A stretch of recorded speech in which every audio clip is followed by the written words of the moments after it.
దేవుని పరిశుద్ధ నామమునకు మహిమ కలుగును గాక. ప్రభు యేసు సన్నిధి పరిచర్యల తరపున మీ అందరికీ కూడా ఈ ఉదయకాల సమయంలో ప్రత్యేకమైన వందనాలు తెలియచేస్తూ ఉన్నాను. మరి ఈరోజు దేవుడు మనకిచ్చినటువంటి వాగ్దానము 78వ కీర్తన 53వ వచనము. వారు భయపడకుండా వారిని సురక్షితంగా నడిపించెను.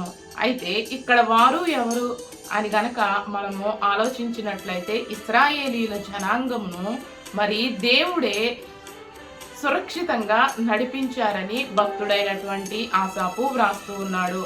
అయితే వారు బయలుదేరినటువంటి క్రమంలో వారికి అనేకమైన విషయాలు ఆటంకాలుగా ఉన్నప్పటికీ కూడా దేవుడు వారిని చాలా సురక్షితంగా మరి వాగ్దాన దేశంలోనికి ఇశ్రాయేలీలను నడిపించారు.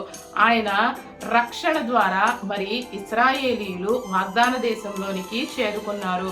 ప్రియ దేవుని బిడ్డలారా, అందుకే ద్వితీయోపదేశ కాండంలో మరి భక్తుడైన మోషే అంటూ ఉంటాడు కదా, ఇశ్రాయేలు నీ భాగ్యం ఎంత గొప్పది, యెహోవా రక్షించినటువంటి మిమ్మలను పోలిన వారు ఎవరు అని చెప్పి భక్తుడు వ్రాస్తూ ఉంటారు. అవును, దేవుడు రక్షించినటువంటి మనలను పోలిన వారు మరి ఇంకెవరూ ఉండరు.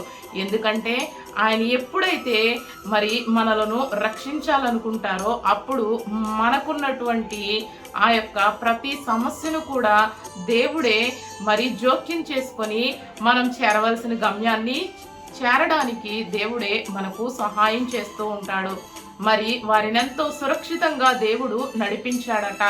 అయితే వారికి మొట్టమొదటగా ఫరో నుంచి దేవుడు తన యొక్క బలమును బట్టి దేవుని యొక్క బలమును బట్టి ఫరో చేతిలో నుంచి ఎర్ర సముద్రము నుంచి దాటించాడు.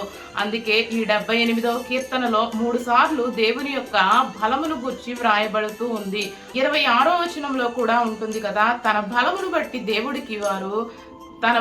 బట్టి దేవుడు ఇశ్రాయేలీలకి విస్తారమైనటువంటి ఆహారాన్ని మరి వారికి ఇచ్చి వారిని వారి యాత్రలో నడిపించినట్లు మనము చూస్తూ ఉన్నాము. అదే రీతిగా 41వ వచనంలో మనము గమనించినట్లయితే దేవుడు తన బలమును బట్టి వారికి ఎదురవుతున్నటువంటి ప్రతి ఒక్క మరి శత్రువుల నుంచి విరోధుల నుంచి దేవుడు వారిని సురక్షితంగా నడిపించారు. ప్రియ దేవుని బిడ్డలారా, వారి యొక్క యాత్రలో మరి వారికి అరణ్యంలో ఎన్నో అడ్డంకుల నుంచి విడిపించాడు, నడిపించాడు. అదే రీతిగా వారిని సమృద్ధిగా పోషించాడు, నడిపించాడు. శత్రువుల నుంచి విరోధుల నుంచి ఇశ్రాయేలీలను దేవుడు మరి సురక్షితంగా తప్పించి నడిపించాడు. అందుకే భక్తుడైన పేతురు 2వ పేతురు పత్రికలో ఈ రీతిగా వ్రాస్తూ ఉన్నాడు కదా, మరి దేవుడు తన వాక్యంలో మనలను భద్రపరుస్తూ ఉన్నాడట. వాక్యం అంటే ప్రభు అయిన యేసు క్రీస్తు వారే, వాక్యమే క్రీస్తు వారు. కాబట్టి క్రీస్తు ద్వారా మరి వాక్యము ద్వారా దేవుడు మనలను భద్రపరిచి మనలను నడిపిస్తూ ఉంటాడు.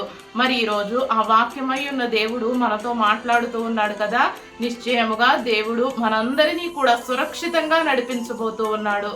ఈరోజు నిశ్చయంగా మీరు ఎక్కడికైతే వెళుతూ ఉన్నారో ఆ ప్రయాణంలో దేవుడు సురక్షితంగా నడిపించబోతూ ఉన్నాడు. మీ ఉద్యోగాల్లో దేవుడు సురక్షితంగా నడిపించబోతూ ఉన్నాడు. కాబట్టి ఈ యొక్క వాగ్దానమును మనము నమ్ముదాము.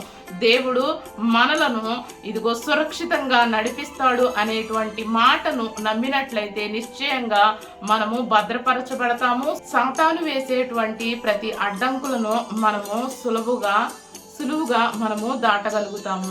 కాబట్టి ఈ వాక్యం వింటున్నటువంటి మీ అందరినీ కూడా దేవుడు సురక్షితంగా నడిపించునుగాక.